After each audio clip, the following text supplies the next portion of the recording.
వేసవికాలం వచ్చింది కాబట్టి ఖచ్చితంగా మనం గుర్తొచ్చే ఒకే ఒక పండు మామిడి పండు. ఇంట్లో చిన్నవాళ్ళ నుంచి కానీ పెద్దవాళ్ళు కానీ ఎవరికైనా సరే ఈ మామిడి పండు ఇష్టం లేని వారు ఉండరు, తినని వారు ఉండరు. అయితే ఒక విషయం, ఒక మామిడి పండు మీకు క్యాన్సర్ వచ్చేలా చేస్తుందనే విషయం ఎప్పుడైనా విన్నారా? తెలుసుకుందాం. నేను మీ డాక్టర్ ఉదయ్, మెడినల్ హాస్పిటల్ అమలాపురం. ఒక మామిడి పండు తినడం వల్ల క్యాన్సర్ వస్తుందని చెప్పేసి అని మన భారతదేశంలో FDA రీసెంట్ గా మార్కెట్ లో ఉన్న 60% మామిడి పండ్లను సీజ్ చేసింది. ఎందుకంటే పచ్చిగా ఉన్న మామిడి పండ్లను కాల్షియం కార్బైడ్ అనే రసాయనం వాడి పచ్చిగా ఉన్న మామిడికాయలను పండిస్తున్నారు. దీని వలన ఏమవుతుందంటే ఈ కాల్షియం కార్బైడ్ అనేది క్యాన్సర్ రావడానికి కారకమవుతుంది. దీని వల్ల గ్యాస్ట్రిక్ సమస్యలు గానీ, గుండె సమస్యలు గానీ, లివర్ సమస్యలు గానీ, ఈవెన్ న్యూరాలజీ సమస్యలు కూడా వస్తున్నాయి. అయితే భయపడద్దు. ఇటువంటి కాల్షియం కార్బైడ్ వాడిన మామిడి పండ్లను గుర్తించడం ఎలా?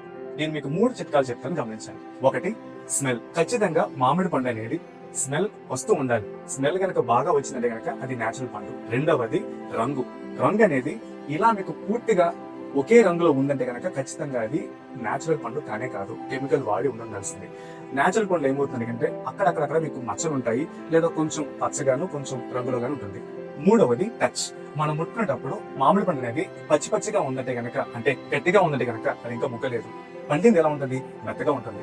కాబట్టి ఈ 3 చిట్కాలు తెలుసుకోండి. ఏది నేచురల్ గా పండింది, ఏది రసాయనంతో పండింది తెలుసుకోండి. మన ఆరోగ్యాన్ని కాపాడుకోండి.